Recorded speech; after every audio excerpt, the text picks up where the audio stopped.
क्या वाकई दिल्ली कम सुनती है? क्या वाकई दिल्ली सरकार गूंगी और बहरी हो चुकी है? क्या वाकई लोग अपनी फरियादों को लेकर अपनी जान की आहुति लगाते हैं, लेकिन तब भी गूंगी और बहरी सरकार के कानों पर जूं नहीं चलती है? ऐसे ही एक नौजवान दलित युवक 26 वर्षीय बागपत जिले के छपरौली थाने का रहने वाला जितेंद्र नए संसद भवन के सामने अपने बदन पर पेट्रोल छिड़क कर आग लगा लेता है और सुरक्षा कर्मी इसको बचाने की कोशिश करते हैं, लेकिन जब तक बचा पाते हैं 95% वो जल जाता है और रात को वो दम तोड़ देता है। उसके बाद भी संसद में ना आहट होती है, न संसद के अंदर आवाज उठती है, न संसद के पास में उसकी कोई खैर खबर पहुंचती है। यानी फरियादी अपनी जान से गया, उसकी फरियाद सुनने वालों ने फिर भी उसकी फरियाद नहीं सुनी। ये मायूसी, आखिर क्या वजह है कि उसने अपनी जान क्यों दे दी संसद भवन के सामने? कौन ऐसा व्यक्ति होगा जिसको अपनी जान प्यारी नहीं होगी, लेकिन 26 वर्षीय जितेंद्र दलित युवक अपनी जान दे देता है? आखिर इसके पीछे क्या मामला था? पुलिस से उसको मिली मायूसी ने उसको जान देने पर मजबूर कर दिया। तो मामला क्या है, मैं आपको विस्तार से बतलाता हूं कि जितेंद्र का आरोप था कि दंदान पट्टी का रहने वाला विकेंद्र, जो एक शराब माफिया था, वहां शराब बेचा करता था। इसी बात को लेकर विवाद चल रहा था कि विकेंद्र नाम का शराब माफिया, जिसने जितेंद्र उर्फ भोला और उसका भाई शीलू और उसके पिता महिपाल के खिलाफ उसने एक जानलेवा हमला करने के और प्रयास करने का एक मुकदमा दर्ज कराया 2021 के अंदर। इसके बाद में विकेंद्र के भाई कविंदर, जो होमगार्ड में है, उसने 18 अप्रैल 2022 को एक मुकदमा दर्ज कराया, जिसमें नाम दर्ज कराया उसने जितेंद्र और जितेंद्र के भाई शीलू और अन्य भूरा और 2 अज्ञात व्यक्तियों के खिलाफ इसने गैर इरादतन हत्या का मुकदमा दर्ज कराया। यानी 2 सालों के अंदर 2 मुकदमे दर्ज हो गए और पुलिस ने प्रताड़ित करना शुरू कर दिया। उसके बाद में यानी महिपाल ने 14 मई 2024 को विकेंद्र के खिलाफ SC/ST एक्ट समेत अन्य धाराओं में मुकदमा दर्ज कराया था। इसी प्रकरण में को लेकर जितेंद्र का आरोप था कि पुलिस जो है वो न्याय नहीं कर रही है।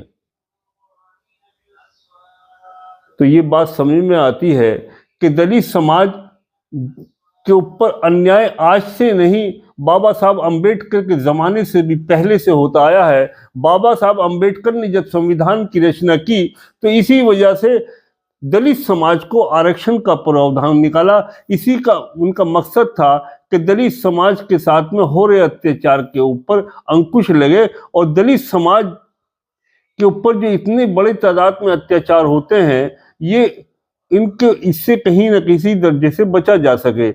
लेकिन बाबा साहब अंबेडकर के इस आरक्षण को बनाने के बावजूद भी इसके ऊपर कोई अमल नहीं हुआ, बल्कि दलित समाज के लोगों के जो नेता थे वो दलित समाज को ही भुनाने लगे, लेकिन इनके साथ हो रहे अत्याचार उत्पीड़न को उन दलित नेताओं को भी दिखाई नहीं देता। अगर देखा जाए 2018 से 2022 तक 1,89,945 मामले दर्ज हुए। सिर्फ 2021 में देश भर में 50,900 केस दर्ज हुए। इसमें सबसे ज्यादा 7,214 मध्य प्रदेश के हैं। यानी दलित समाज के ऊपर मध्य प्रदेश एक सबसे ज्यादा अत्याचार होते हैं और मध्य प्रदेश के अंदर बहुत टाइम से बीजेपी की सरकार है। यूं तो अछूता आपका यूपी भी नहीं है और यूं तो अछूता राजस्थान भी नहीं है, यूं तो उड़ीसा भी नहीं है। महाराष्ट्र के अंदर भी बहुत जबरदस्त दलित समाज के ऊपर अत्याचार होते हैं। आंकड़ों के मुताबिक देखा जा रहा है कि लगभग औसतन 25% 25.3% से औसतन अत्याचार दलितों पर प्रति लाख हो रहे हैं। और ये वही दलित हैं, ये दलित देश का एक ऐसा बड़ा वर्ग है, एक इतना बड़ा समाज है। इस दलित की सीढ़ियों से चढ़कर ही हर पार्टी दिल्ली का रास्ता तय करती है। ये दलित इतना बड़ा समाज है कि यूपी के अंदर, और यूपी एक ऐसी राजनीतिक प्रयोगशाला है कि इसमें दलित वोटों के बगैर कोई भी राजनीतिक पार्टी दिल्ली तक नहीं पहुंच सकती। परंतु आज भी दलितों के साथ में अत्याचार पहले से भी ज्यादा हो रहा है। दलितों के नाम पर अपनी राजनीति को चमकाने वाले नेता, उनको सिर्फ वोटों से सरोकार है, उनके ऊपर हो रहे अत्याचारों से इनका कोई सरोकार नहीं है। चाहे वो कांग्रेस हो, चाहे बीजेपी हो, या क्षेत्रीय पार्टियां हो, या बहन कुमारी मायावती डूबता हुआ सितारा है, लेकिन उसने भी दलितों के ऊपर हो रहे अत्याचारों के ऊपर कोई आवाज ऐसी नहीं उठाई जिससे अत्याचार ठहर जाए। नए युवक नेता चंद्रशेखर, जिन्हें रावण भी कहा जाता है, उन्होंने भी सिर्फ दलितों के वोटों की राजनीति शुरू की है, दलितों के उत्थान के लिए कोई काम नहीं किया। आज दलितों देखा तो ये गया है असल में कि दलितों का जो भी नेता बना है, ये सच्चाई है बिल्कुल, कि दलितों का नेता कोई भी बना है, उसने दलितों के वोटों को बेचा है। चाहे वो मायावती हो या आने वाले चंद्रशेखर हो, इन्होंने हमेशा दलित समाज की वोटों को इनके ठेकेदार बनकर और इलेक्शन के टाइम में मोटी मोटी रकमें लेकर इस समाज की वोटों को बेचा गया और इनके साथ में अत्याचार बराबर होता रहा। ये खुली किताब है कि बहन कुमारी मायावती के जमाने के अंदर भी कोई अत्याचार कम नहीं हुए, और लेकिन आज के दौर में तो दलित बहुत सहमा हुआ है।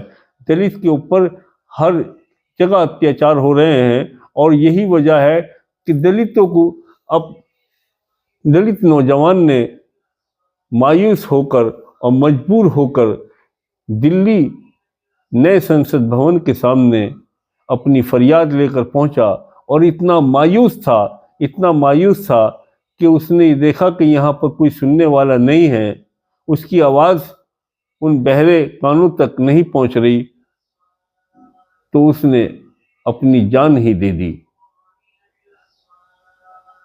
दोस्तों, ये वीडियो आपको अच्छी लगी हो तो इसको लाइक करें, चैनल को सब्सक्राइब करें, बेल आइकन दबाएं, अपना ख्याल रखें, हमेशा राष्ट्र और देश के हित में रहें। जय हिंद, जय भारत।